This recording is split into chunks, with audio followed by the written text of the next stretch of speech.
And before I start, I just got to say to Nadine, having worked with Brianna now for a couple of years, and she's got a big heart and really loves, helping entrepreneurs and see them be successful. So you'd be in really good hands. And then Luke is the business advisor. So, it's amazing what they offer at so, yeah. I used to work for the Ministry of Economic Development. I also did ECDEV in Niagara. So I have referred, I can't tell you how many clients to the small business centers. So I'm very much aware of the great work that they do. And everybody I've handed off has always had nothing but great things to say. And it's a great one-stop shop for programs and services, which can be very tough to navigate if you're just getting into it. Thanks, Nadine. There you go. Does that make us feel good now, there, Brianna? Just a little bit. Yeah. Oh, take it. Take it. Yeah. Excellent. It's nice. It's nice when you get comments like that. It just makes it just makes it all come together nicely. So we're looking at the power of a niche today. I'm going backwards, not forward. Again, it's with the Small Business Center. Thank you. And also FedDev too, right? Your local. Yes, we're managed by Trendbell, which is a FedDev organization, so a CFDC. Yeah. Yes, and then Nadine has down in the county, it's a different CFDC in the county. Yeah. Okay, so that's who's bringing this together, and that's my company there. So really glad to be partnering up over the next 4 months. So what's in store? We're going to understand what a niche is. How do you discover your niche? We're going to look at segmentation, and we're going to do breakout rooms, but I don't think that's going to work. Nadine, you'll be all by yourself. So I know. So the key is really, to success in business. There's so many keys, but you really have to know who your customer is. I mean, you got to know where you're going before you get there. If I said, hey, go to California, just go without a map or directions, you'd be kind of like, yeah, okay, I might get lost. I could go north or I could go southeast and not even end up in California. So you have to know as much as you can about your customer and, be able to assess their needs and their wants. So if you can if you're aware of what's going on in your customers' worlds and you can not only meet their needs, but exceed their needs and desires, you're going to do well in business. You got to know who your customers are, what they want. You've got to learn about demographics, where they live, what they can afford, what are their preferences. What language do they speak? What ethnicity might they be? So you've got to stock up on really knowing your customer, and you can get that, of course, that through the Economic Development Office. You can look up census reports for this kind of information. So if you're like B2C, which is business to consumer, you got to know who your customers are. And if you're B2B, you got to know what's going on in their world, in your customer's world, what's going on in the business world, what are the trends, what are the needs, what's happening with them, what are their concerns, what are the gaps or the challenges. And if you can fill that gap and you can meet their challenges and address some of that, and you have knowledge about your customer, that's where things start to really, things start to succeed and take place. So, I like this, you can do business with everyone, right? Yeah. And I think I've even said that, like somebody shows me an idea or an invention. It's like, you could do business with everyone. And, and there's some weird products people develop and they're all excited about it. And they think that, everybody will want one. And the truth is not everybody's going to want one, right? Mm-hmm. So we've all heard, business owners say that. So really what you want to start to do is shift that mindset of going, yeah, I could do business with everyone, but who do I really want to do business with? So you want to target your market. and then pick a market that's going to be measurable, large enough so that, you know, you're not going to run out of clients, and easy to reach. So for example, and I love sharing this example, a yoga studio can potentially teach yoga to everybody, right? Kids, women, men, athletes, not so athletic, right? But this woman, I'm going to share this example. Her studio was born out of her own personal pain. She is driven by her why, like, you know, and often if you're looking to niche, some of the best clients are you, like people like you, right? The experiences you've gone through. I was just teaching another workshop last week, and there was a gentleman on it, an older gentleman who was a buyer in the seniors home homes market, and he was buying supplies like you know, towels and equipment and office supplies and you know, safety supplies. So he was buying supplies. He was a buyer. So he's since left that, and now he's opening up his own company where he's now selling the supplies, because he met a supply company local to Ontario where he can get like pretty well anything an organization needs. And so he's thinking, well, what's my in? How am I going to, who am I going to sell to? What's the market I'm going to reach? And in our class last week, we did a little one-on-one coaching with him. I said, your market are people like you, what you used to be, because you understand what the buyer is going through. You understand the challenges of having to have multiple sources for products. Whereas now you're telling us you've got the answer solved. You got one-stop shop approach. So he knows the pain or the challenges that these buyers have. And when he can speak to that in his marketing and sales messaging, he's going to start to have traction, right? Because he gets it. It's like, hey, buyer, I get what you're going through. If you're going through this, I have a solution that's going to help you, right? So in this yoga studio was born out of her pain, and she's driven by her why. So I was going to do breakout rooms. Why, why is your why important? So just, you want to share, like, what's your why, Nadine, and why does that? How does your why of why you do what you do, or why you're starting a consulting business, how does that drive you in your business? I think the reason I got into this consulting business is because I worked in government and I worked in ECDEV. And when I was in Niagara, I worked in the innovation and entrepreneurship space. And of course, the ECDEV department got reorganized and my role was pushed out, but I still had a lot of clients that needed my assistance, and there was no one in that space to fill that gap. So I became the person to fill that gap. And I have a lot of contacts. So most of my business I get from word of mouth. It's like, do you know somebody who can do this for me? And then I get recommended. And that's basically how my business grows. My contract at Prince Edward County, they were looking for someone to write a strategy. It was really interesting to do that because I was hired in June of last year. So it was the beginning of COVID. So all the data that we had and all the lovely stats were basically down to so what, because we really didn't know what the economy was going to look like, and still continue to not know what that's going to look like at the end of all this. So any trend analysis was sort of all bets are off now.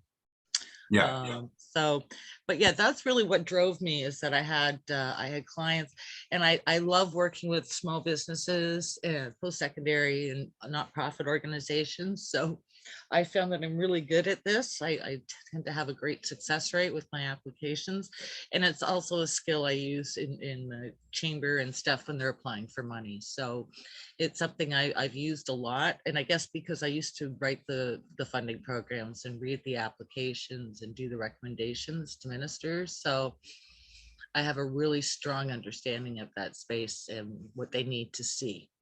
Yeah, excellent. Thanks, Nadine. It sounds like, yeah, like you're a perfect fit for what you're doing too. So yeah, well done.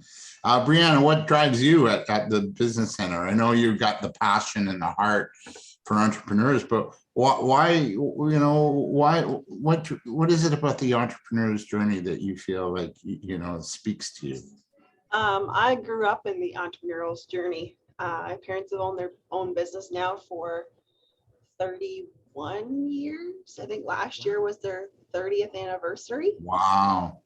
So I have been a part of an entrepreneurial journey for quite some time. And even when I was, even on my dad's side, my grandma, she was an entrepreneur as well. And then on my mom's side, my grandparents on my mom's side had their own shop as well, and they sold or they rented out costumes. So I have literally grown up in like the entrepreneurial experience my entire life. I think, and I actually think my sister wants to eventually start up her own business. So I feel like I'm the only one in the family, like my immediate family, that's, has not started a business or thought about it. I've thought about it, but being the daughter of my parents and watching them struggle, I didn't realize how much they struggled when I was a kid until I got older. And especially when this job came along, I didn't know this was a career opportunity for myself. I've always liked business and I've liked bits and pieces of it, but I didn't know this was a career until I had my internship here in 2014 for Trendval. And about 4 years later or 5 years later, I got the job. Excellent. So I didn't really have a path until the path kind of just fell in front of me. And I guess, I don't know if I answered the question now, I can't remember. You did, because I think the path has felt right for you because of your past experience. And then you have a sensitivity to that, to the challenge of being in business where, the ups are great, but the downs are not so great, and yeah. I remember as a child, we didn't have carpet on. My parents built their business in their basement. I remember not having carpet till I was probably like 5 or 6. They painted the floors because they just couldn't afford. They just put money into their business instead. Yeah. So those are like the little things that I remember now as an adult, that I want other businesses to have the support and the help that they need, that the small business center can do. Yeah. And you can do, because, it's you and Luke, right? So yes. Yeah. Yes. Excellent. Good. Yeah. Wouldn't you say though, the market has changed, like with this remote working and the shift to online and the shift to contract work? I would say a lot of people now are moving into having to be entrepreneurs, for lack of a better word, with a side hustle or working 2 or 3 gigs like I do. And would you say that you've seen a bigger shift in that in the small business center? Luke might be able to answer that question better if he's. Luke? Yeah, I'm still listening. I'm not exactly sure what you're asking, but there's been a very significant trend shift, and David, I'm sure, can speak to this as well. But there's no doubt that side gigs are a big part of the shift. A lot of people are moving from employment to self-employment, and one of the reasons we have David here talking today about niche markets is because it's one of the best ways to break through a very noisy, a very overcrowded self-employment arena. So niche marketing, niche services, niche products, it's a great way to become successful. Yeah. Did that answer your question, Nadine? Yes, it did. Because when I talk about entrepreneurship, I would say there's different kinds of entrepreneurs. Like there's some people who are like engineers or consultants and they're happy with that business and being like a 1 or 3 person shop, as opposed to others who are trying to scale and be, I'll call it, the next Google, Amazon, whatever that may be. And they're two different sectors, even though they're all entrepreneurs. When I worked in Niagara, we had a lot of retirees coming out of Toronto, tons of entrepreneurs, but nobody wanting to scale. They were happy to work in their basement or their office and provide their services, but they weren't looking to grow the same way, say, a tech company would, like we've got an app for that or whatever. Yeah, it's an interesting, and I'll let David take over here because I know it's his presentation, but Oh, it's okay, Luke. well, it's an interesting comment that you make, Nadine, because a lot of people that I see, and I think what David's gonna mention is a lot of people are looking for what I call income replacement. They're not looking to do scale ups. Many people are, and it's a different journey. So when we talk to entrepreneurs who want to scale up, it's still very much an entrepreneur, but it's a totally different journey. There's a lot more to it, and so they're building essentially a legacy or something that is maybe more sellable later, or something that they can leave to their kids. There's a lot more to that kind of an entrepreneur, or that journey. Most of the time we build these niche markets, and most of the time we look at them as an opportunity to really maybe beef up our family income, or to replace an employment income that isn't really satisfying. But does that make sense? Oh, absolutely. Yeah.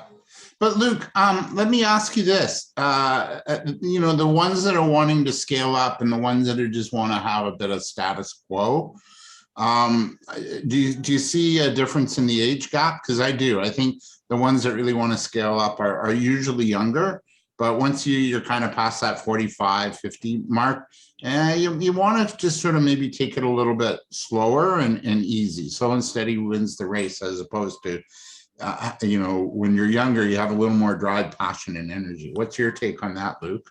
Well, a couple thoughts on that, actually. And when we talk about generational gaps, the older group, that's what they grew up doing. So Brianna can speak to her parents being an older group, and they built a business to build that legacy. So that's very much what we see. They want to build that type of business.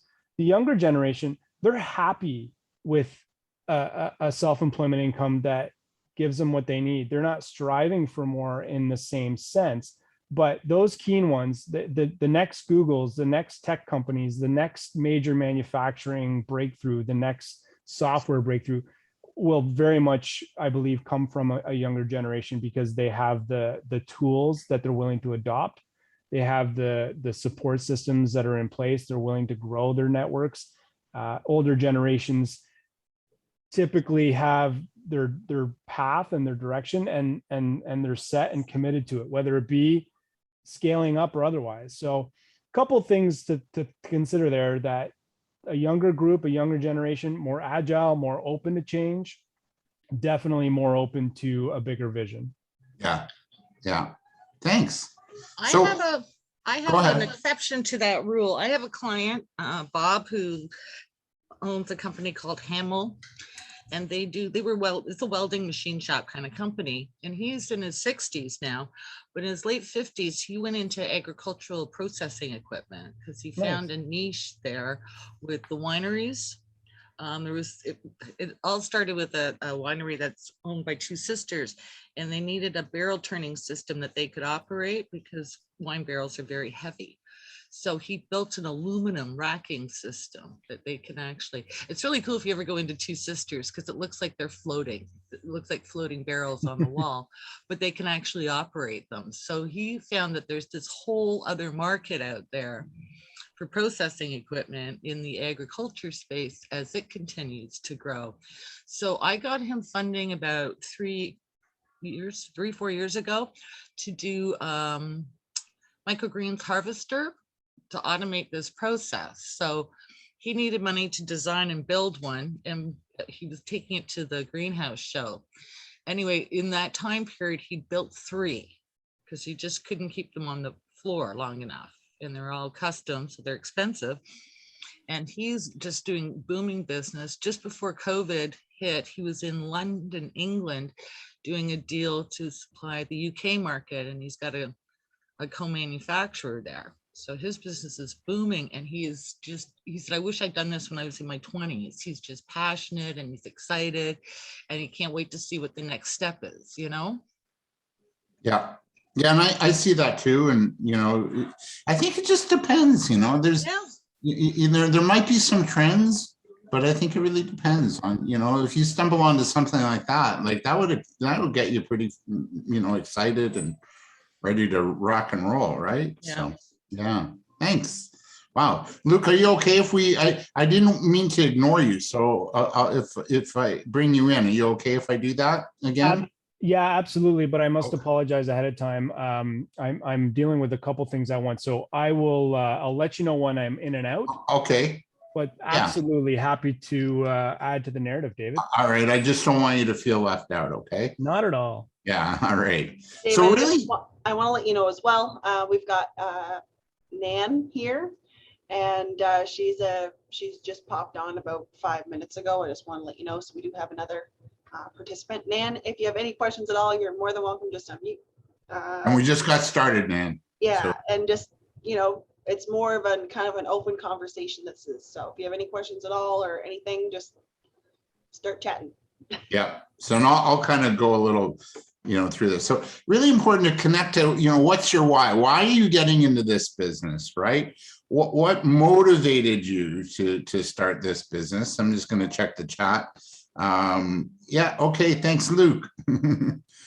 Luke's stepping away. So maybe Brianna, now we send Luke to Tim Hortons. But really, you know, connect to like, why are you doing this? It's not for the good of our health, that's for sure. You know, what is it that motivated you to do what you're doing? And was there a personal pain that you solved that you want to see fixed? Or maybe there was an experience that you go, you know what, there's got to be a better way, right? And Nadine, you know, the gentleman that you worked with, that's, you know, he kind of stumbled onto an opportunity, a better way of doing things. And then he, not only was there an opportunity, but then there's a need. So you also have to make sure, like, what, is it a need or is it a nice to have? And if you can be more of a need, you're going to get more traction with your business, more sales, more traction, more transactions as well. Also, you know, did you have an experience or see a gap in the marketplace? I think Brianna, you mentioned there was a gap. No, actually, Nadine, you mentioned there was a gap in the marketplace, and now you're filling that gap. And that's another place to look in terms of niching. So, you know, is your why around a problem you want to solve? If so, what's that problem? These are just things to think about moving forward, right? And who do you want to solve it for? So, Brianna, in your case, you know, you saw challenges and problems with your parents as entrepreneurs, and now you have an opportunity to give back to other entrepreneurs so they don't have to go through the same challenges and grief and aggravation associated with being entrepreneurs. And, you know, it's tough enough going alone or being in business. What I sense with you is you want to make the journey a little bit better. So the other place to look to in terms of where's my niche is, who do you love to work with? You know, what kinds of people do you like to work with, and why them, right? So it could be entrepreneurs, it could be certain companies in certain sectors, it could be certain groups of people. Maybe you want to work with young women who are graduating from school and about to enter their first job. Maybe that's the group you want to work with. So who do you love to work with? And I think the joy I feel, you know, as an entrepreneur is that we can decide who we do work with, right? So that's really important. I'm just going to go to the chat for a sec. Okay, thanks, Luke. So the yoga studio that was born out of a personal pain was this woman here. And this woman, her name is Tina Veer with 2 eyes, and in the word Tina, or the name Tina. And she created a yoga practice called Yoga for Round Bodies.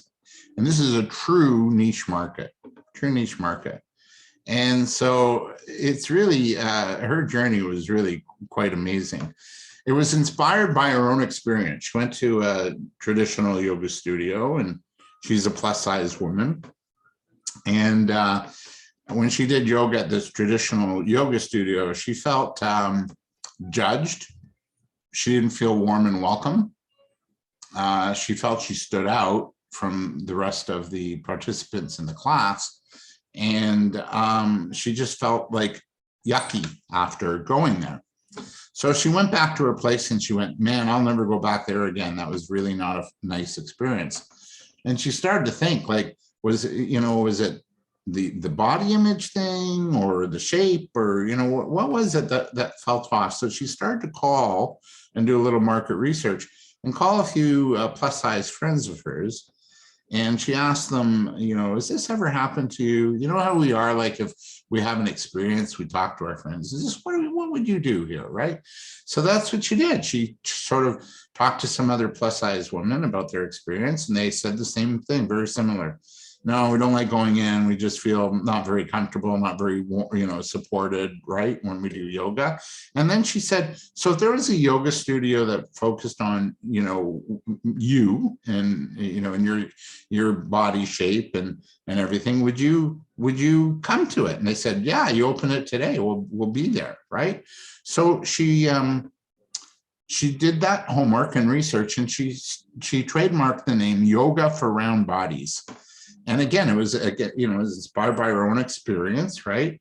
And she not only trademarked it, but she went back to school to study. She loved yoga as a practitioner, but then she studied and got her certification to teach restorative yoga. And restorative yoga, if you know what that is, the postures are all done on the floor. Where traditional yoga, you're standing up, you're doing the mountain pose or whatever. And with the postures on the floor, it's less taxing on the joints and muscles. And if you're carrying extra weight, that kind of helps. So she got her certification, she trademarked the name, and this is about 15, 16 years ago. She still has her practice. So she shares yoga with students and teachers in a way that's accessible, it's sensitive to someone who's plus size. It's a warm, loving, safe environment for plus size women to do yoga. So she's had a really good, successful practice. Not only that, she's also, she practices, she's a massage therapist. And then she also rents some space out in her studio to other alternative healthcare practitioners. So she's managed to do this business successfully with a niche for years. And she was so proud. I remember interviewing her once, and she said, yeah, and I came close to getting funding or a loan, but I didn't do it. And I'm so happy with that. So she's self-funded.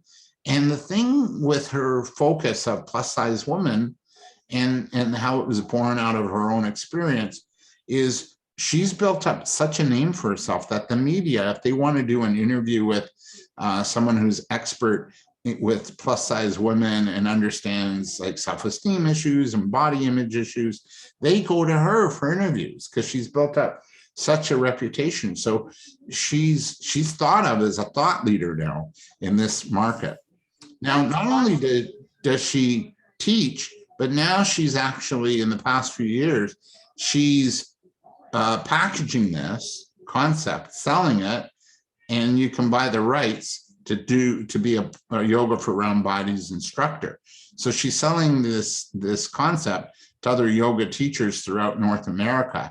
And now they're offering yoga for round bodies. And she's, what do you call it? Like syndication kind of thing, right? Or licensing. And so she's making money off of that too. Nadine, you had a comment. Yeah, I was just saying that's an amazing story. And I'm sitting here nodding and I realize I don't have my camera on. So that's not helpful. Right? That's okay. But yeah, no, and I think that to your point, that's really interesting when we talk about exporting products, right? Like we normally think of building a widget and sending the widget somewhere. And a lot of times now the whole export market has changed and you're packaging and selling a process or an idea to other people. so that they don't, I hate to say franchise, but that kind of thing. It's Yeah. no longer a business to business. It's more of a, here's our software, you can use it to do this, this, and this for your clients or whatever. And I think that's a market that is really taking off that we sometimes don't pay enough attention to. No, exactly. Like sell the knowledge as well as the outcome. Nadine, any questions on your end? If you want to put in the chat or you want to comment, any comments or anything? And good morning to you. Good morning. Can you hear me? Yeah. And tell us what you do. Perfect. What's your business idea? And Well, I've been in 10 years now. I make no sugar products. So we started off making jam and now we've expanded into sauces, and that is our niche because it is no sugar, no preservatives, all natural. Yeah, and we're now this year we got into Sobeys and we're in Metro. And I guess for the reason why I'm here is about the niche, because it is what we do is a niche market. I guess I want to know how I can get the word out, or, like I think the story about this woman, people came to her, well, no one's coming to me. So I just want ideas on because we're a niche, how do you expand? I just intuitively, what came to mind, I'm on keto, so I really am mindful of my carbs and my sugars, right? And every time I buy something at the grocery store, I'm looking at both levels, and if it's over a certain level, I'll just like, too bad. I'd like to have it, but it's over, right? So for me, like maximum carb would be 4 grams of carbs, and then maximum sugars I'll do is like 2. So if it's more than that, I won't buy the product. So I think like the keto friendly market, which is pretty big. Well, it's definitely keto has played a large part by accident. We're more about diabetic. Yeah. Being diabetic friendly. Keto is just an added sales pitch, Right. If you're hardcore keto, like you say you are, then we're not going to market it just as keto, because some of our products have more than 2 grams of sugar. So, but if you're diabetic and you're, our products don't spike insulin levels. I mean, diabetics are really limited to what they can have because there's sugar in everything. Yeah. So, so we know the market. It's just the limitations, because so many people said, so go to Diabetes Canada and talk to them. Well, they're not. It turns out that they're not going to stand behind anyone's product. No, they can't. Yeah. Yeah. So I think just if you're on keto, usually you're doing because you are diabetic. There's also another program called Bright Lines, and check that out.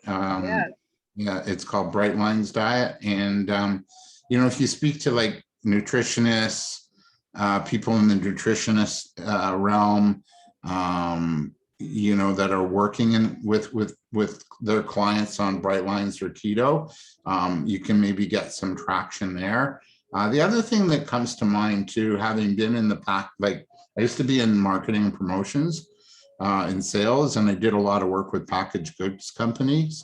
So one way to get, more action was, if you can do like talk to the grocery stores you're in, which is really good, like really be proud of that.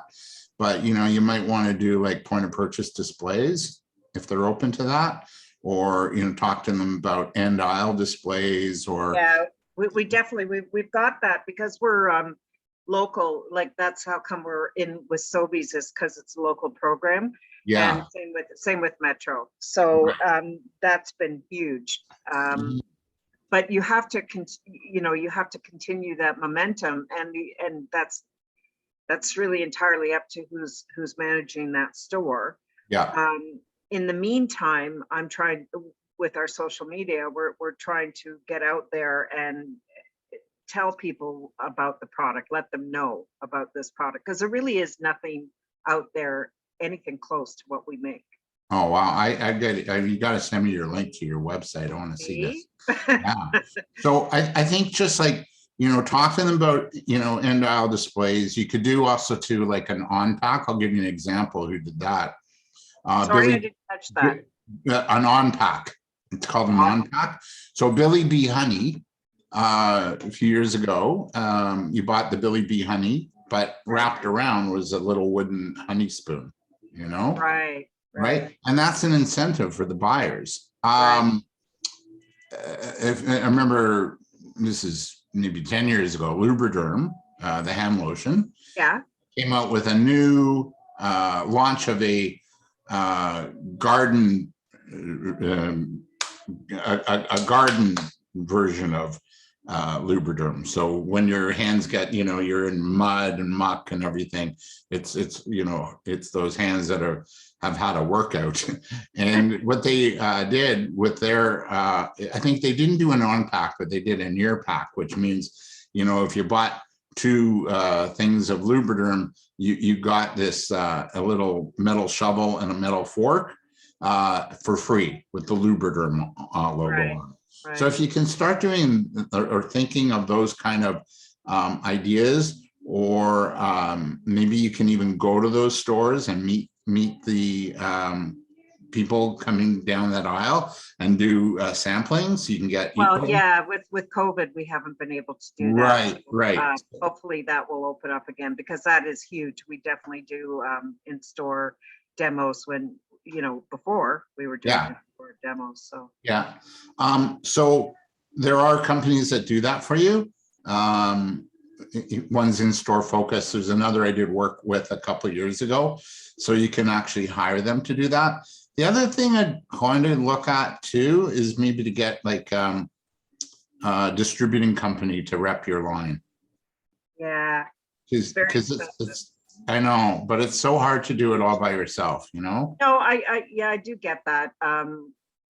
We're trying all kinds of angles and so I appreciate that. Okay. Hopefully that answered your question a bit. Anybody else want to comment? Nadine, it's Nadine here. Do you do anything in food service, or is it strictly to consumer? It's consumer. I had to think about that.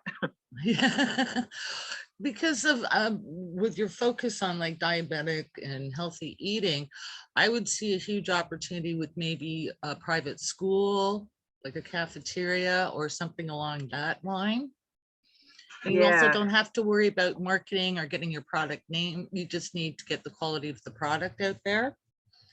Another online venue you might try as a part of, also besides Amazon, would be a company called well.ca that was just by Rexall, because that's their biggest market penetration, right? It's the natural products, organic products. Yeah, well, and that's the other thing too, is like we're not organic, so I mean, as it is now, our product is relatively expensive because of the sweetener we use. It's natural and it's very expensive. But do you export? No, we're not able to right now, because we have to, if we export, we have to cook in a federally and we're in the process of looking at that as well. Like, we don't have our own kitchen. We cook at the Ontario Agri-Food Venture Center, and we also cook at another commercial government-run kitchen in the county. So, they're not federally approved, and that's. I mean, there's so many hurdles in the food industry. It's incredible. By the way, I have your product in my fridge, so there you go. Yay! What do you have? I have the barbecue sauce. Excellent. And I bought the ketchup as well. And actually, I work for the county, but I live in Ottawa. So oh, okay. Yeah, Okay. but excellent. yes, no, I've been in the county and purchased your products actually. Right. So, Thank you. and I will, if you can give me your email in the chat, and then I think you and I can have a quick discussion at another time. Yeah, sure. Sure. Okay. Absolutely. Excellent. Thanks, both of you. I'll continue with the learning, but we'll also have time hopefully to answer questions like this, because I think that was gold. So thanks, Nan, for speaking up. No So problem. you know, you also like in terms of Tina Veer and Yoga for Bodies, she was clear as to who she was going to connect with. So you have to really get clear as to who's your ideal client and what's the pain. She knew what inspired plus size women to work with her. And by becoming a niche, she stood out in the market, right? And people came to her. She didn't have to market so hard. Remember what I had mentioned about media coming to her for interviews? She was like a media darling. And that's when magic started to happen. You know, it came to her rather than we having to chase it so much. So it takes time. It's not going to, none of what we're doing is going to happen overnight, although sometimes it does. But yeah, so you really have to determine who's your ideal client. And then you want to do further research to help you uncover more about how your product or service is going to appeal to them. And then really get clear as to, okay, what are the results they're going to get from using my product? So I just want you to do a little brainstorming here. Can you come up with 3 critical things you want to know about your customer? Just take a couple moments to brainstorm here. I'm going to check out the chat.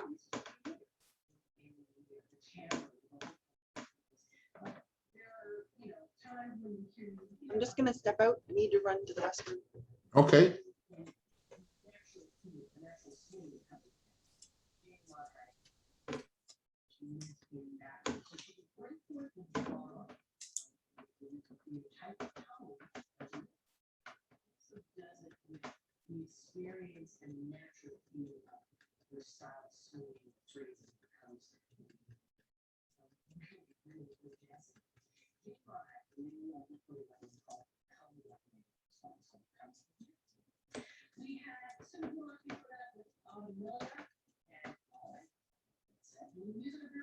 David, Yeah. sorry, what was it? Oh, here's the, never mind. You have it written here.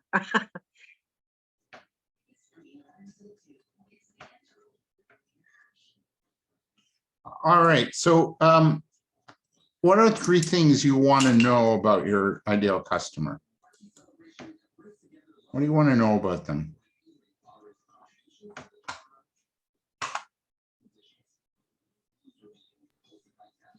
I think I want to know their goals, where they want to get to.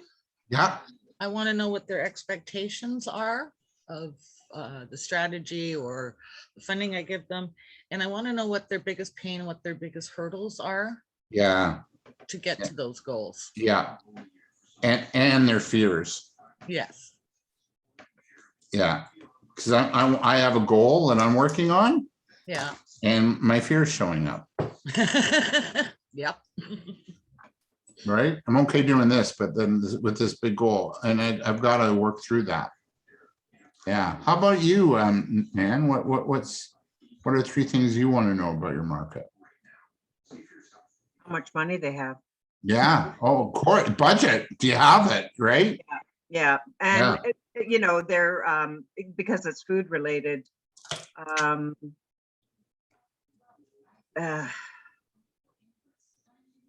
Well, age is important too. I want to know who I'm selling to, I guess. So, Yes. you know, then I have to know their age, their budget, what their foods, you know, if they like to cook. It's because it is kind of a niche thing, I guess. It is a niche thing. And I think the more sort of demographic information you have, There you go. Yeah. the better you can tailor your marketing approach. Yeah. Because like a 20 something probably wouldn't really care about sugar too much, right? Unless they're, yeah, okay. Yeah, But because like we do the Wellington Farmers Market on Saturdays. Well, it's now done for the season, but it's great for finding out who wants to buy your product, and it's millennials primarily. wow.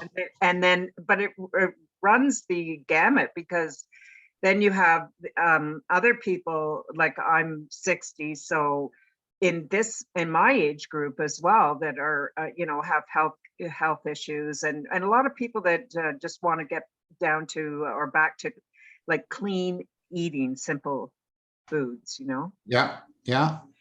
No, that's So yeah. so that's good. And that's another way too to grow your product is you can ask them to talk to their grocery store about Mhm. your product, so get instead of pushing, it's pull, right? It's pull Yeah. more. Yeah. So you Well, want, that's actually a campaign that we're going to start. Like, we use a social media company to do that, because it's beyond me now, but yeah, and we're going to do a campaign that's called Ask for It. excellent. So, to get people to go into the store and ask for what they want. Yeah. Yeah. I love it. And that's another way to grow it, right? That kind of word of mouth. Mhm. Be essential. And yeah, and also if you can do as much grassroots kind of marketing like that, like being at farmers markets or finding distributors. One way to grow it is to find people who want, they have a passion for the food industry and they want a little side business. We were talking about side hustles at the start of today, and maybe there's somebody who's also making other food products, and then they do these farmers markets in their area, and they can take on your line, and they get they make more money, right? Right. Yeah. Yeah. So that's another way. That's not a bad idea. Yeah.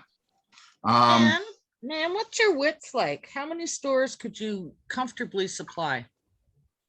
Well, we're doing 100 now, so Okay. We've got the capability. Okay. Wow. Good.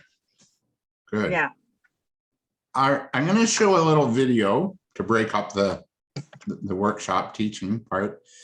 And this is a video, it's kind of goofy, but it'll put a smile on your face. It's called Why You Need to Niche. Okay.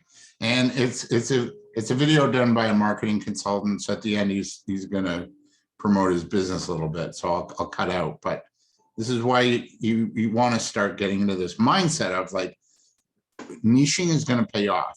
And a lot of us in our own business, we want to be everywhere. And it's not to your advantage. And here's why. Okay. I'm going to share this video, turn up your speakers. You'll have a laugh. This is cute.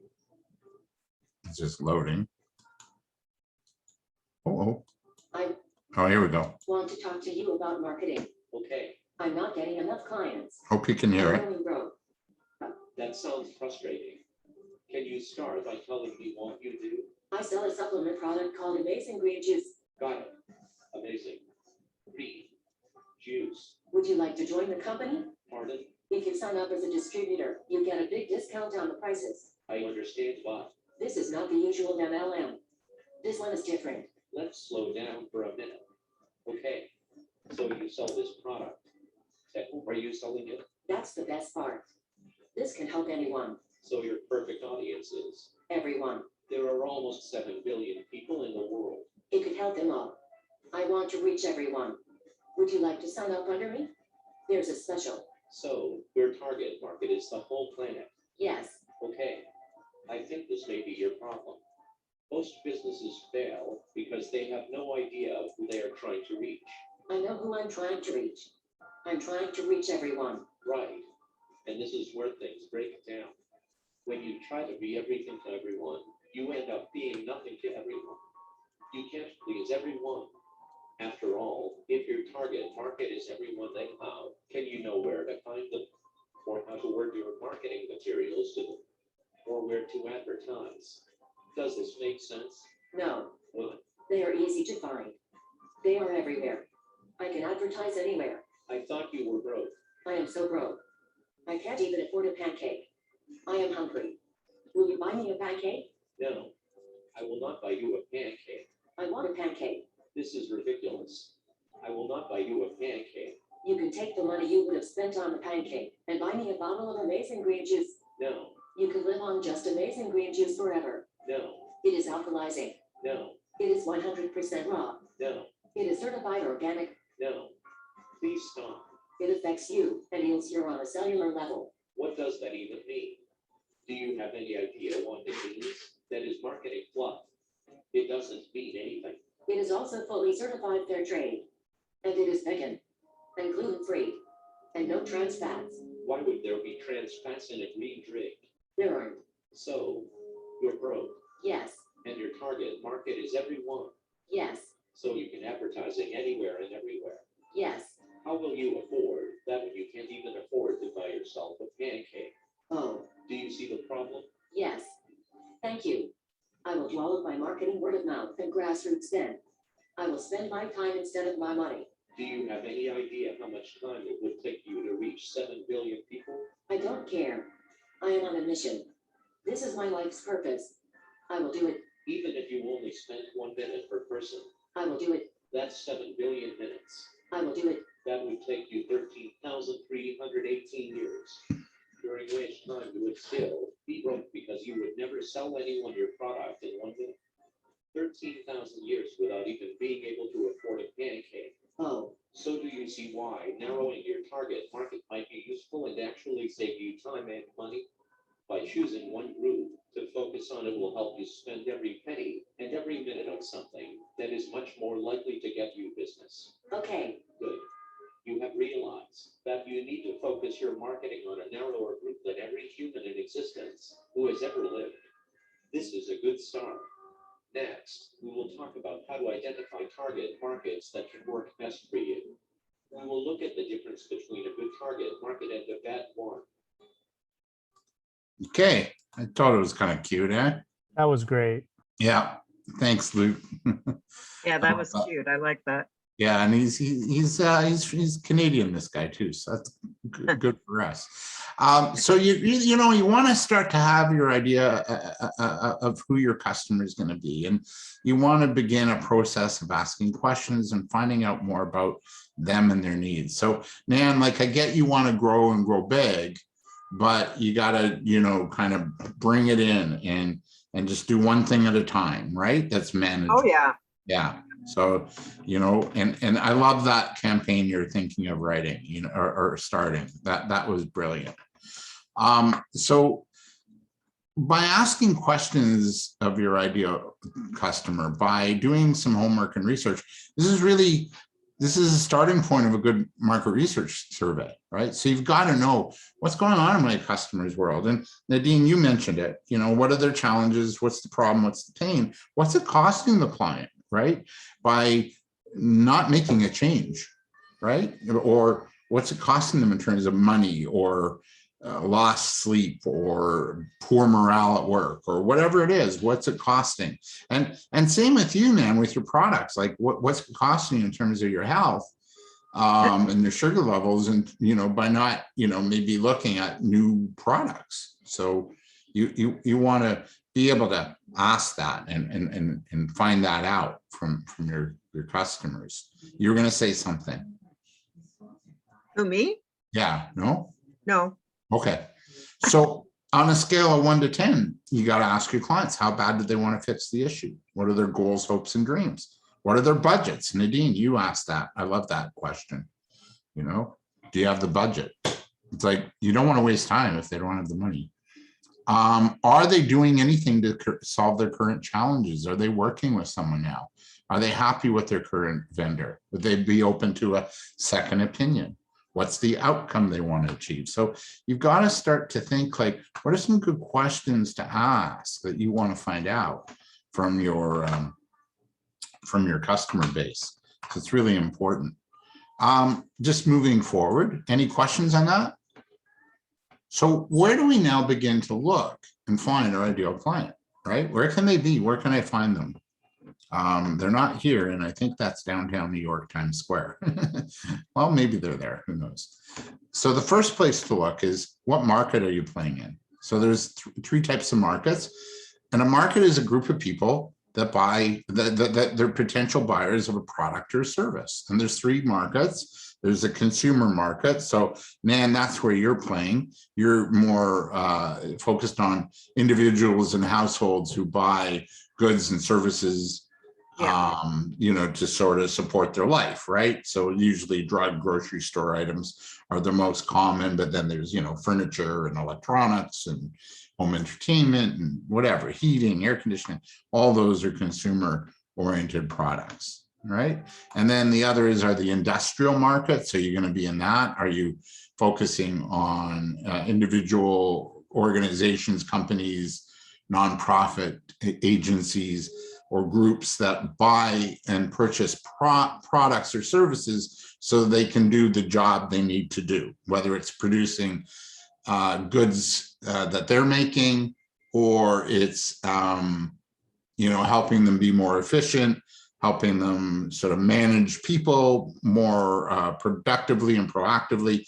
Is it the industrial market, or is it the reseller market? Are you going after middlemen or intermediaries such as wholesalers and retailers? And that might be something to look at down the road too as well, Nan, just to see if it's a fit. And it's got to always be a fit. It's got to feel right for you, and it's got to be win-win. But, you know, these are companies that will buy finished goods and then they resell them, usually to retail, for a profit. So what's a good example? Well, General Motors, for example. You don't go to General Motors head office in Oshawa, knock on their door and say, hey, it's me. I want to buy a car from you.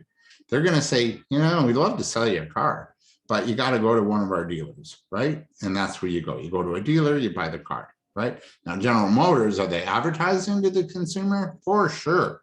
But, you know, where you buy it is through a dealer, the dealer model. Whoa, I didn't want to do that. All right, any questions?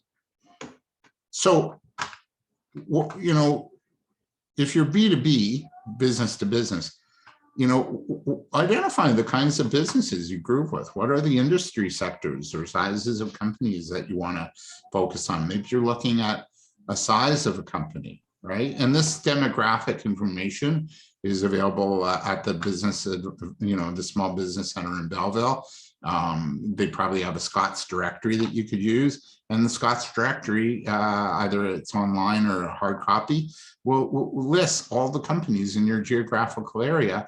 And it also shares the size of the company, how many employees, and even some key names of those that work there. So that's really important, right? Also, you know, what needs do these companies have that you can solve? Or maybe you bring a certain expertise or experience that will help you really solve a certain industry type of customer, right? So, or maybe you have past experience where you've actually helped companies get a result, and now you can focus in on this new industry sector. So I want you to think of, like, what are maybe 2 to 3 industry sectors you could perhaps call on or focus on? Just take a moment just to answer that. What are a couple of sectors you could kind of, maybe you feel moved to play in, right?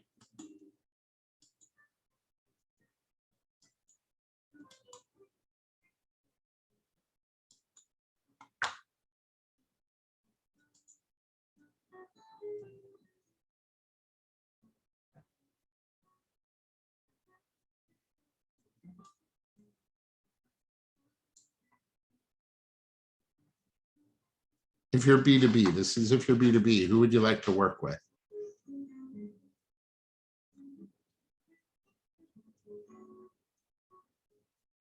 So in the food industry, you've got the food service, which is like restaurants. Then you got groceries, and then you've got specialty markets.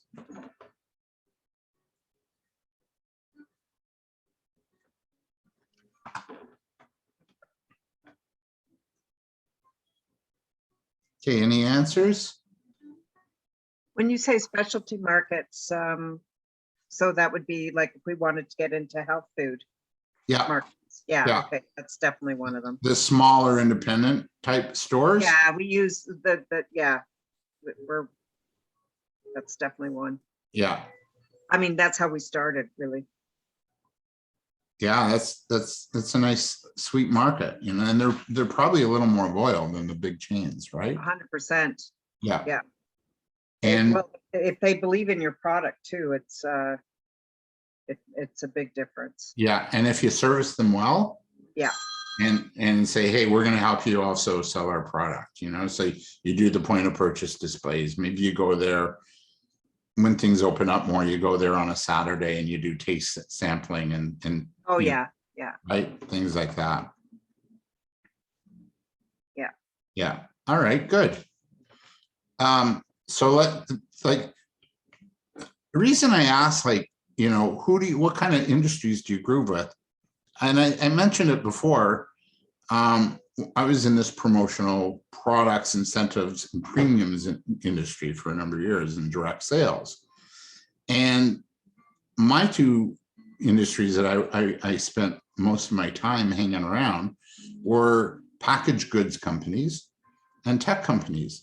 So now, Nan, look at that, eh? Because I have a background in that, in marketing and with packaged goods. I now understand how you can maybe grow your business in the packaged goods industry based on my experience, right? So because I specialized in that industry and called on companies that were making food products for the, you know, like packaged goods, I would now call them and not sell a product. I would talk to them about results that my company, or what, you know, what we did, the results that they got from working with a company like me. So I was talking about ideas, results, and market expansion through what it is I did. It wasn't about selling what I did. It was about the results. It was about the benefits that I bring to the table, right? And so just that packaged goods sector alone, look at all the companies. This is just like tip of the iceberg, right? So this is a market that, geez, it's large enough. It's interesting. I used to call them Wrigley's when they were in on Leslie Street in Toronto. And I always got free packs of gum, sugarless, right? And Campbell Soup was a client. So you've got all these possibilities. So you really want to kind of focus in on, hey, what industry, what sector do I want to play in? I also called on tech industries too, because I got there, I understood their goals. I understood their thinking. And when you understand their thinking, you can come to a company with ideas and solutions to their problems. And you're going to have a lot more traction in terms of, you know, sales and getting meetings and becoming a supplier of choice. So to now, you want to really know, like, your customers' challenges, issues, how you're going to solve them. You want to know who you want to work with. And then what you want to do is you want to begin to build your hot 50 contact lists. So in the packaged goods companies or sector, for example, there's all these companies. So then who do you want to work with? Another thing I used to do was I would go through Profit magazine, which was, it's not out anymore, but it was a Canadian business magazine for small business. And a few times a year, they had a list called the Profit, 100 fastest growing companies. It actually grew to 500. And I think it's now been taken over by Canadian Business Magazine. So they produce or publish a list of Canadian, the Canada's top, 100, 200 fast growing companies. And I would kind of scan the list and I go, okay, well, what companies would I want to work with that I maybe could get, I have an affinity for, and I would develop my list, right? And then what I would do is I'd begin the marketing process of reaching out to them. So that's kind of what I'm suggesting to you, is the more focused you are, the more you know the market, the more you're clear on your ideal customer, then you begin to develop a a hot list. I call it a hot list of 50, and you start the marketing process. And it could be a sales call, and it could be followed up with that, hey, I'll mail you some samples, or it could be the goal, maybe you get a meeting with them, and then maybe whatever, you keep kind of in contact and marketing to them, and all of a sudden traction starts to happen, right? Any questions at all, comments?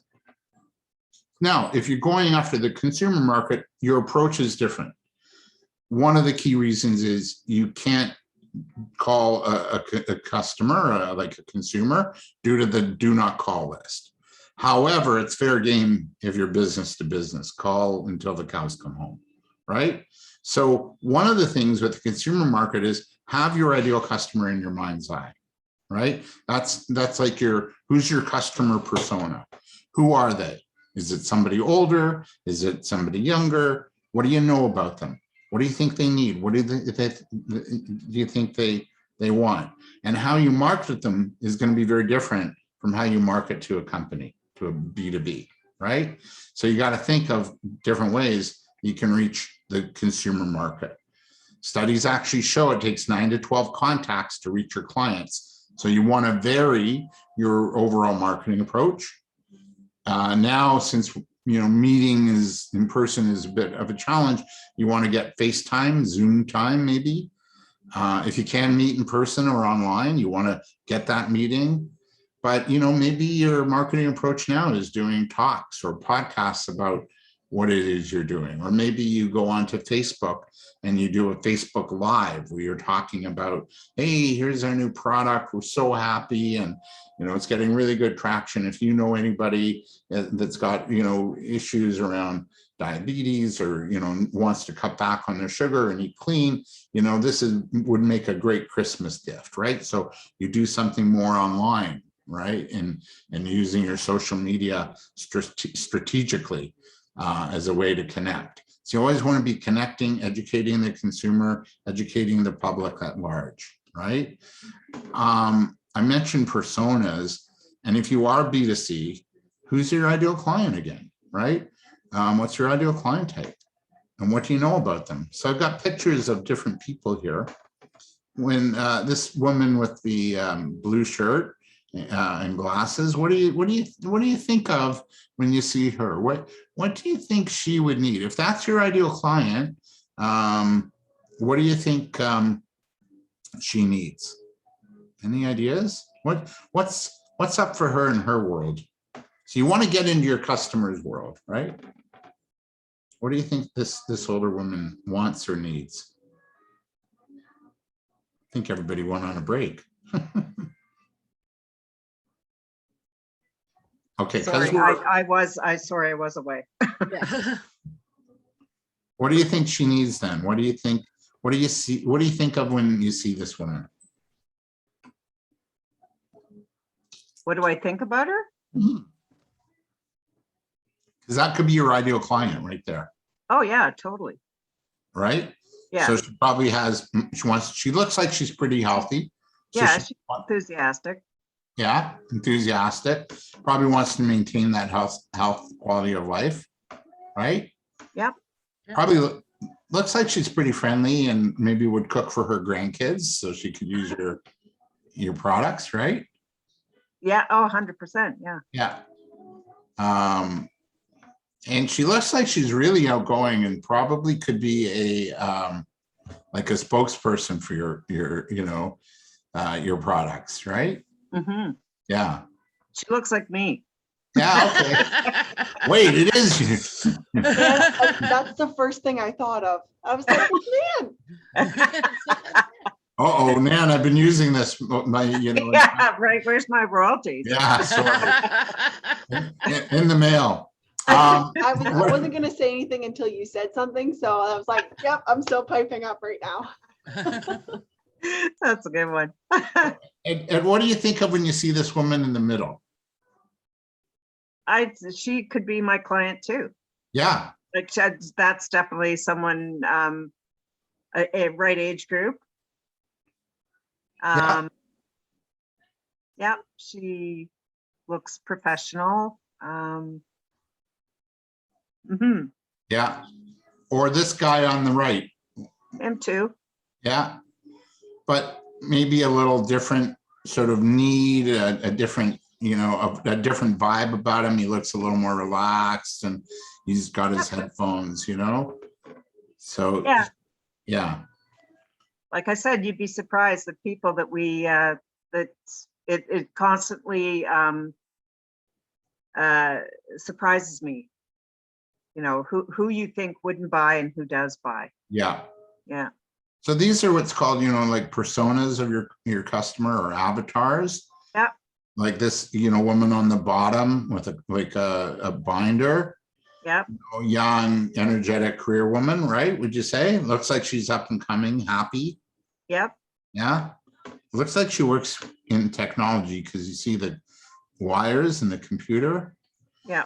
So just by kind of having a picture of your ideal customer in your mind's eye, you can kind of talk their language, and you can, so your marketing now is going to be directed at who they are, right? Oh, absolutely. Yeah. So Nan up here in the top left has different needs and wants than you know, this younger woman below, right? So you've got to speak to those. And then these kids, you know, not so much. Not so much maybe, right? But they have other concerns. Maybe they're thinking of, you know, university, what school to go to, or exactly. Mental health for young people, or quitting smoking, or whatever it is, right? Or don't start. Yeah. So you've got to think of who's your ideal customer. And then, as I said, it's known as an avatar, and an avatar is sort of that image where you really get the persona, the personality of your ideal customer down right, so that you can market to them and connect with them in a more compelling and more direct way that matters to them, right? So although Nan, you said, yeah, all of them could be my customers, but all of them have different needs. So when you're really clear as to who your ideal customer is and their avatar and their persona, you can really target your marketing and your sales messaging and your marketing messaging in a way that really connects. Okay. So it's great to have a target market, but within each target, there's a sub segment, and you want to, if you can, even identify the sub segments that you want to work with. I was going to do a breakout room, but I'm going to pass because I don't think we have enough people. But in terms of this concept of target market subsegments, this is a true story. This is a client of mine. Her name was Pamela, and here's what happened. She was taking the Ontario Self-Employment Benefit Program. I used to teach at and coach at in Whitby, and in the Durham region. And she came in for a coaching session. She said, I'm not getting any traction with my marketing.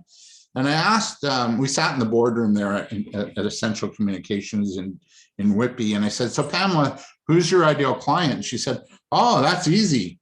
Women 25 to 55. And I went, that could be one of your problems. Like, who's got the most stress? So what Pamela did, by the way, she taught mindfulness. She did stress management. She did one-on-one coaching, like for stress and wellness. And then she also produced relaxation CDs. And she also led guided meditations, okay? And so she wasn't getting any traction, and that was her market. It was like 25 to 55. So I said, that could be one of your problems, is that your market is too broad, right? You know, does everybody in that market need what you have? Yeah. And then I said, so let's then drill down and tell me, and she was focused on women. So I said, what are the different types of women that are in this group? So I drew a big circle on the flip chart paper, and we started to divide it into pies, right? Little pieces. And I said, so who are the different types of women that are 25 to 40 to 55? And we came up with 12 or 13. And here's what we came up with. And I wanted her to really focus on the top 3. She took on 4 because, you know, I didn't want her taking on too much. Actually, that should be 25 to 55. So it was women who were stressed out. So the four that we thought had the most stress were single, working with kids. Would you agree? If you're single and In you're there. working, yeah. Yeah. Single, self-employed with kids? Any stress there? Oh, yes, absolutely. I've Yeah. always been self-employed. Yeah. Married with family, working, and older parents. So you got kids, you're married, and you got older parents to take care of. No stress there, right? And then married with kids and commuting to Toronto. So remember what I said, she was in Durham region? Yeah. So that commute to and from Toronto, it's hell, right? It's 2 hours out of your life plus the stress. I have to laugh because I've checked each one of those boxes at different times in my life. Yeah. Yeah. And so what we did, I said, okay, so let's just then go after these markets, but each one needs a different marketing strategy. So before she would go to, like, let's say she focused on single, self-employed with kids, okay? So she would go to a networking event and just stand up and go, hi, I'm Pamela, I do stress management. I help you if you're stressed, right? So I said, that's another problem. Your message isn't really connecting with anybody. So let's focus when you go to these events on one specific niche and let's see what happens. So she would stand up now and she says, are you single, self-employed with kids? You know the stress it takes to run a business, let alone, raise a family on your own?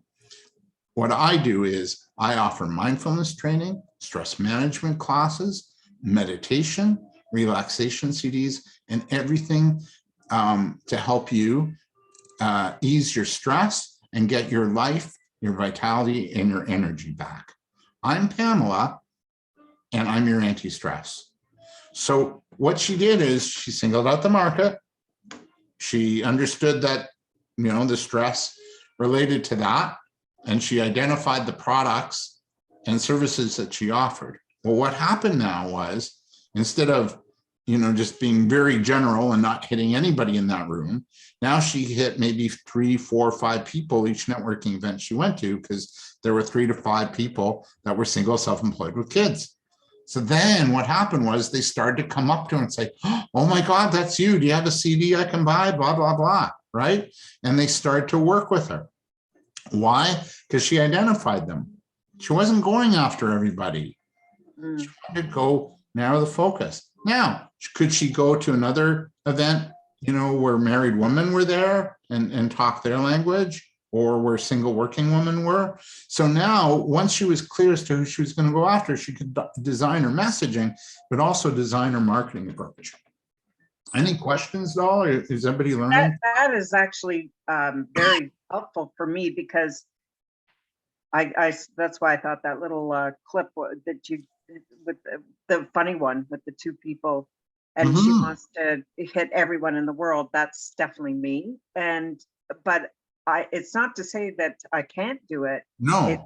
But if I break it down into because I have a different audience, right? I've got the kids that are, say, 25 to whatever, 40, and then, as I explained before, so this way what I can do is different marketing strategies for each group in different campaigns with the social media.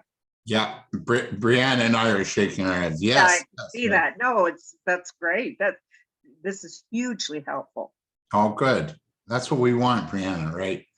So you got to look at segmenting your overall market. So it's really, like you said, Nan, you want to call as many people as possible, but your messaging is gonna you'll miss. And like that video, just really focus. Yeah. Plus, you won't spend as much on your advertising or your promotional budget. It'll be really highly focused campaign that's going to meet the needs and desires of your need, right? And that's kind of what you want. And that's what marketing, segmentation is all about. And I think it really works. Another surefire method for connecting to your audience is storytelling. Really.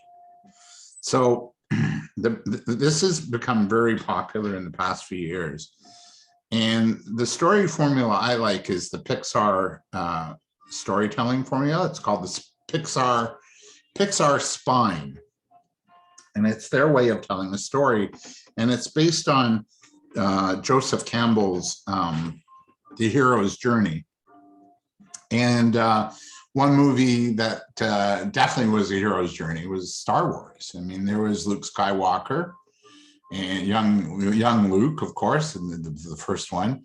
And then he went on a hero's journey. He left sort of where he was, and he went on an adventure, and he got a mentor, okay, Yoda, and you know, oh, Luke, you know, there is no try, there's only do or do not, right? And so he learned, and he came back richer, and he had trials and tribulations, and then he had to come back, and he took on the villain, which happened to be his dad, Darth Vader, and you know, he overcame that, and he was, you know, fighting for the good, right, with Harrison Ford, and that formula is based on a book called The Hero's Journey by Joseph Campbell. So the formula for storytelling, the idea of storytelling is that it connects directly to the audience. It connects to the people that are going to hear your story, and they're going to go, oh my God, that was me. I relate to that, right? Oh, you know, like, again, think of my client, Tina Veer, not client, sorry, colleague, Tina Veer with Plus Size Yoga. Now when she's marketing Plus Size Yoga, you know, yoga for round bodies, for plus size women in a safe, warm, loving environment, you know, because this is the experience I had, they're going to go, oh yeah, that happened to me too. And I want to come, right? So I'm going to have you actually work on your story for about a couple of minutes. And this is again, it's called the Pixar story spine, and it works. And basically you're going to say, once upon a time, there was you, right? And every day, you know, I did this. I went to work in a dead-end job. And then one day I discovered a recipe of sugar-free, you know, sauces for those that were diabetic and had problems with sugar, so they couldn't have it. And because of that, I started to make, you know, our sauces and started to sell them at farmers markets. And because of that, it grew. And because of that, I met the buyer at Sobeys in my area, until finally we're listed at Sobeys, and we plan on growing our brand to Sobeys across the country. So that would be an example of your story. So when people hear that, they're going to go, oh, that's so cool. I want to know more, right? So it's a different way of sharing who you are and what you do. But by writing it in a story format like this, it connects to the audience. So take a moment just to work on this. Take a couple of minutes to work on your Pixar story spine. And you can do this too, Brianna, if you want, for the business center. I know I'm making her work. She's going to hate me. Yeah, you know that December workshop, it's canceled.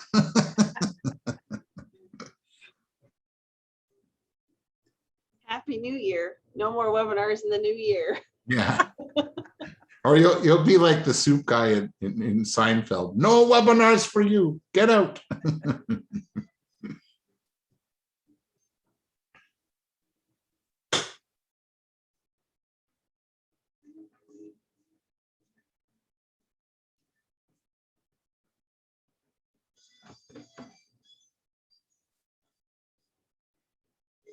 You can have lots of fun with this. I like teaching the story spine. It's also good for sales conversations too. It's a little different, and it's good to use at a networking event, be it online or in person.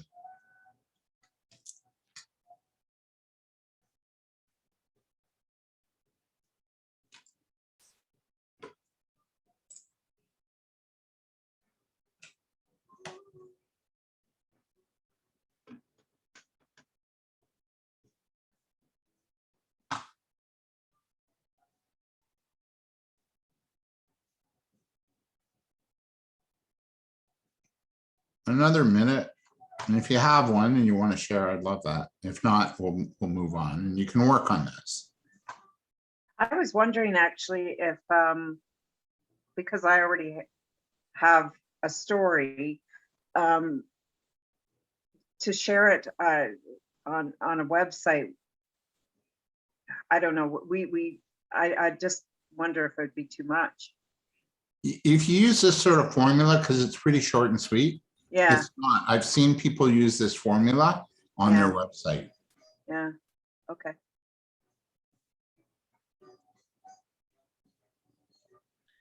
I have my story. Okay, let's Once hear it. upon a- I worked at the government, and every day I'd always get calls for people looking for free money. I learned early on. Brianna, we know that one, eh? Yeah. I'd like to say no quickly and often, because a lot of these people cannot fit the square peg into the round hole, no matter how hard they try.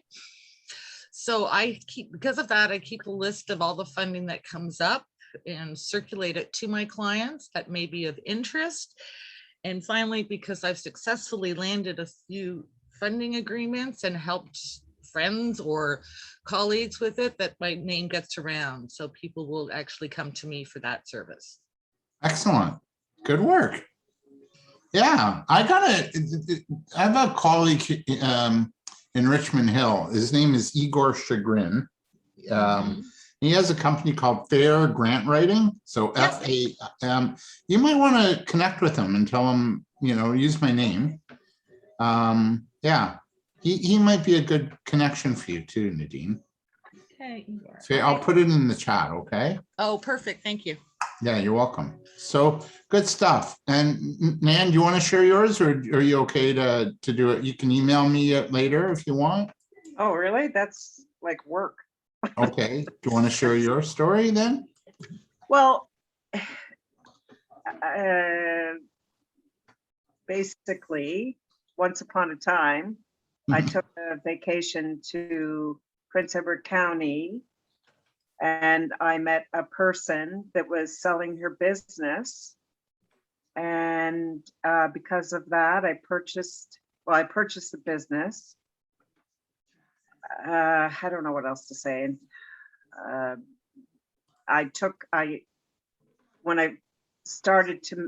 When I purchased her business, I started to make the product. It grossed me out how much sugar was in it.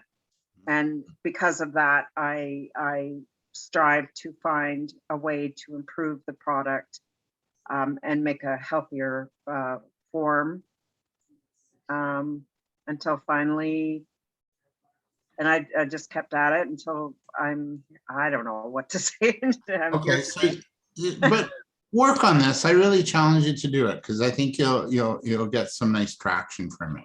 Okay. Yeah. Because there's a real power to storytelling, right? Yes, It connects absolutely. to your ideal client. People remember stories more than facts and figures, right? It connects to the heart. It's just a really nice tool to have, because it's really about the human experience, not just like, hey, we're the best, or we're cheaper, or we're this, we're that. It's more that feeling and emotional connection, and people do buy based on feelings and emotion, right? It's really important. You So make me do the homework, David. You don't even get me just saying. oh, did you do it? Okay, let's hear But yours. it's kind of a funny one. Okay, that's okay. Let's hear it. Can you go back to the slide so I can? Yeah. I want to hear. I didn't know you did that. Way to go. So once upon a time, the Ontario government saw that there was a need to help small businesses grow within Ontario. Every day they receive calls from small businesses saying that they need support. One day, the province of Ontario has decided to put together a small group called the Small Business Centers for all of Ontario. They decided that they were going to split up the province of Ontario into 57 groups to help each specific area. Because of that, these small business centers now help support local businesses within their area to give them the help and support they need. And because of that, we now offer grants, workshops, events to help support those businesses, until finally Ontario government gave us more money to help supply the needs that each small business has in their area. Yeah. I kind of made it a funny one. Yeah. No, I love that. And by telling that, it's more compelling. People are like, okay, tell me more, right? I'm speaking for the province of Ontario, but I thought it was kind of fun instead of just regular small business everyone. Yeah, but it's true. Like that's exactly what happened, but it's in a fun way, right? Mhm. So thanks, Brianna. Way to go. Another place, to find your niche is in what you do. What do you do, right? What's the industry you're in? Again, what are the results you get? Are you increasing sales, cost savings? What's unique to those that you serve? What is it? Something, maybe you do something really unique, right? I can't encourage you enough to always be a student of the game, to tap into doing your research, because also your research will also help you connect to your niche. So you want to get information on your market, you can go to Google and subscribe to Google News alerts about your industry. So Nan, if you want to stay on top of your industry, you go to Google and then go Google News and type in, sugar-free sauces or sugar-free food products. And then they'll ask you, do you want a Google News alert? And you go, do I? Yeah. Right. And so I've never heard of this. I'll show it if we'll have time. I'll show it how you do it. And then you do your Google News alert and you subscribe to an alert, and they'll send you articles about that industry every week. Right. There's another really good website I'll show too. We'll have time. They're called smartbrief.com, and you could subscribe to a smart brief for your specific area or industry type. And again, they send you every day in your email smart briefs, which have 5, maybe 6 stories about your industry. And it's like great way. Yeah. Of course, tap into the local small business centers, economic development office, the chambers of commerce, the library. Get a library card. They've got all kinds of help, and librarians love to help people. Related trade associations, maybe there's a food association, attend trade shows. Some of them are happening more online still. They're not totally fully open yet. Hire a research company. There's an organization that does work with students, university students across Canada. It's called RIPEN, RIIPEN, and you can post a project you need help on, and students from across Canada can actually assist you at no charge, just for the work experience. So it's ripen.com, RIIPEN, and you post your project, you post, you populate the, with your information, you populate your profile and then the project and the need and the ask, and then you float it out to students across Canada, and you can get help, right? Read books, magazines about your industry, tap into media about your industry. You've got the food channel. Let's see what's happening in the food channel, right? Maybe there's an opportunity by watching that, and you say, wow, I didn't know that store. I'm going to call them, right? It's amazing what comes your way.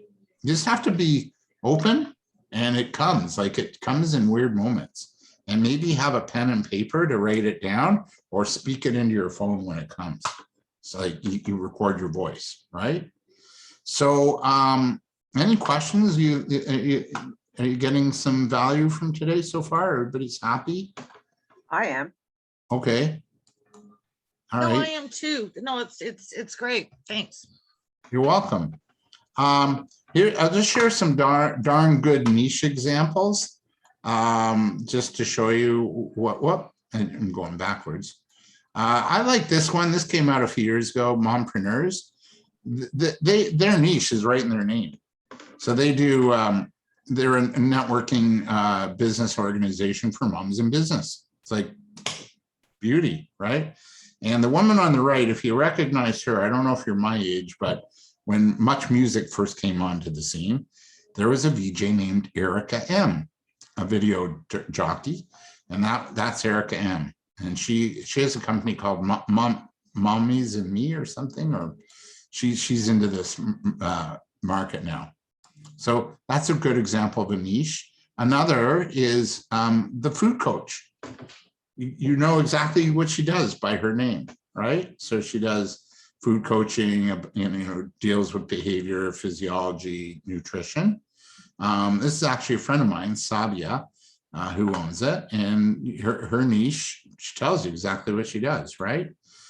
You can actually maybe connect with her after, Nan. Yeah, I wrote that one down. Okay, she's in Mexico right now, and Okay. her husband was in the food distribution business too. Oh. But they're a little, they kind of travel a bit and then they come back. So, but tell her you know me, okay? Sure. Yeah. Thank you. This What's is her name again? her name is Sabia Siegel. So it's TZABIA. So Sabia, the T is and then Siegel, SIEGEL.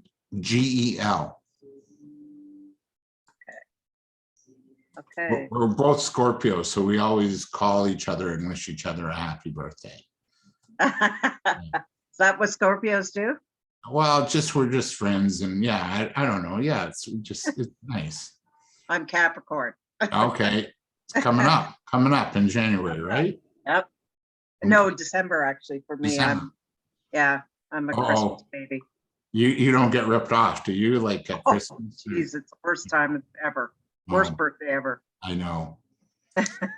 Sorry. Sorry. Another good example of a niche is this company here, a student car share. So the car sharing companies. Well, this guy Michael Lende focused on the student market, right? So he made money obviously on the rental of the car, but he had partners that wanted to tap into that market. So Pizza was one of them. So he made money not only on just the car rentals, but Pizza would advertise, and then they'd offer like an incentive to students. If you bring back the car and clean and nice looking, you'll get 2 free slices of pizza at this location, right? So that was incentive for the students to take care of the car. I think there was TELUS Mobility also tapped in and say, don't use your cell phone and drive. And if you do that, we'll give you, discount off your next, phone bill, right? So he got sponsors that wanted to tap in to this market as well as making money off of the rentals. And lastly, this guy here, Marketing for Hippies, helping conscious green and local businesses grow. So he knows his market are like the alternative healthcare people, the massage therapists, the green businesses. And his tagline is you can be a better marketer and attract all the clients you can handle without sacrificing your integrity, because that's an issue for people that are in this sort of healing arts field. Is they love what they do. They find marketing can be icky and sleazy for them, and they don't like that. They don't like having to go and do that kind of marketing. So he's helping them be okay with marketing. So it's even in his wording and his website, right? That's his tagline, or it's actually his value proposition too, sort of, in a way. So again, stock up on knowledge, do your research, really know your customer, get really clear as to who they are, what they need, and then you become a clear channel for communicating your value to your target audience. It's really, really important that you know who they are, you're clear, and you know what messaging is going to connect to them. Okay, really important. I'm just going to kind of, we're almost done. We are done. But I'll just share this. The clearer you are, in terms of who your ideal niche client is, it really helps you set up your whole marketing plan. I'll give you an example. Let's say you're going after the 50+ market.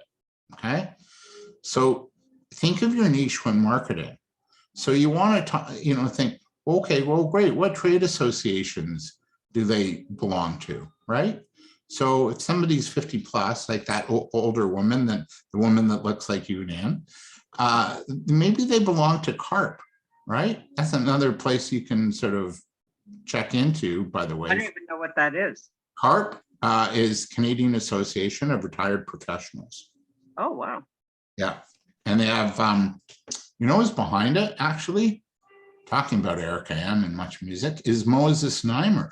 Okay, yeah. Actually, and then he's got Zoomer Radio and Zoomer Magazine. Right?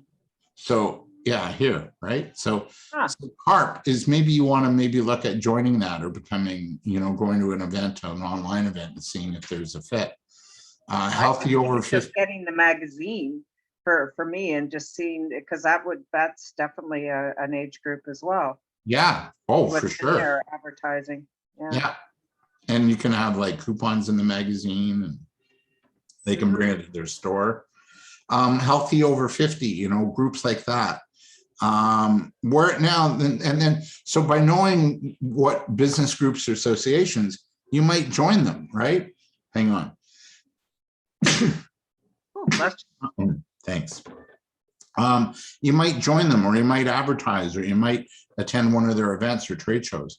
And then where might they network? Well, probably over 50, they might go to the church, a community center, a chamber of commerce, right? What do they read, watch, and listen to? Well, I mentioned Zoomer Magazine, or classical music, or classic rock. What do they do for leisure? Well, maybe they're into golf, walking clubs, you know, mall walking. What are some key channels where you can reach these people? Well, if they're 50 plus, studies show that 50 plus hang out in Facebook more, whereas younger, more female oriented are on WhatsApp, right? And then of course, business to business on LinkedIn. So Facebook, maybe libraries, you know, maybe there's a library group they belong to, or seniors group, or healthy habits groups. Right? These are where you can kind of hang out or go, or places you can attend, or, you know, social media where you can post, you know, what it is you're doing. And then lastly, there's joint ventures. Like, who can you team up with that can tap you into their audience and you tap them into your audience? So if you're going after 50 plus, maybe you team up with a bank or a credit union or financial planners, because people over 50 plus might have to think of, you know, financial planning. And maybe, let's say, for example, you do home renovations for the 50 plus market. So you go and you speak about trends in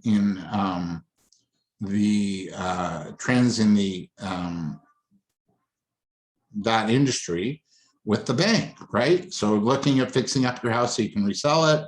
You know, here's some of the trends that you need to know about when it comes to fixing up your house. Or are you looking to stay in your house longer, but you need assistance, like, you know, one of those lifts, or, you know, you want a bathroom redone so it's easier, you don't slip and fall.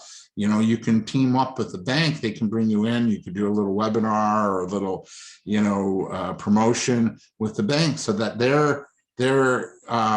they look great with their clients, because they're offering them content and possible learning, right? And they're staying in contact in a creative way with their members. And then you can step in and talk to their members, and who knows, you know, some of them might say, hey, I really liked what you showed us. Where can I reach you, right? So this is how you start to plan out your marketing when you're really aware of who your niche is going to be. Make sense? Any questions at all? Can we get a copy of this? Yeah, I think Because that's